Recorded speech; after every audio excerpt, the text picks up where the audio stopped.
Once a very long time ago there lived a hermit monk.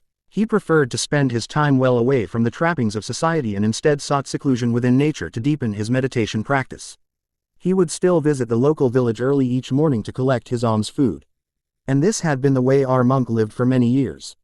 One fine afternoon, after our monk had received his alms food, he found his usual meditation cushion and started to practice samadhi meditation, began to be aware of his breathing.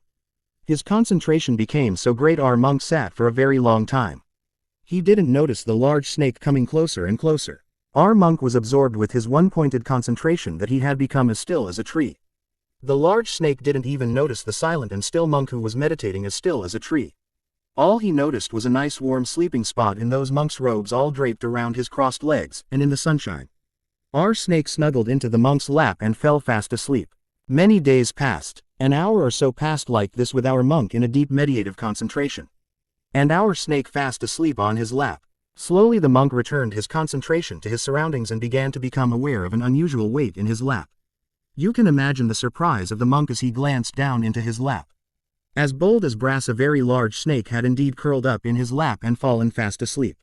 Fear grasped our monk, who instantly closed his eyes and started meditating again. He calmed himself and remembered his training.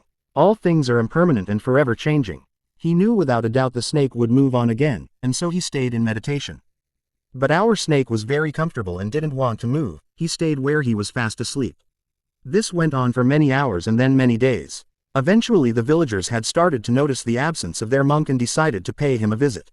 The villagers came with food and offerings. However, as they approached they noticed the monk sat silently in meditation. They were all so absorbed with the serenity of the monk and his stillness that they didn't notice the snake curled up fast asleep in his lap. Slowly each villager bowed with respect to the meditating monk and left their offerings and our monk to his meditation. Life went on like this for many, many days. Our monk out of fear in a deep meditative concentration.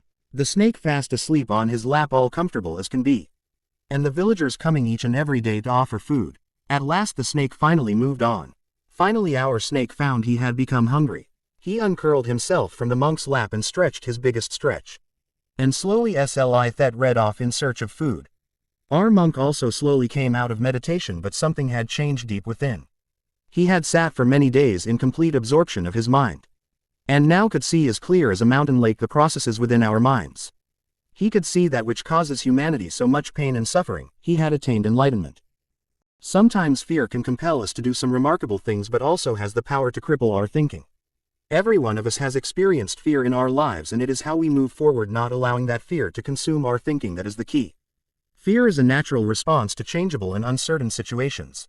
To attach to that fear and live life within her is not a natural response. This is overthinking.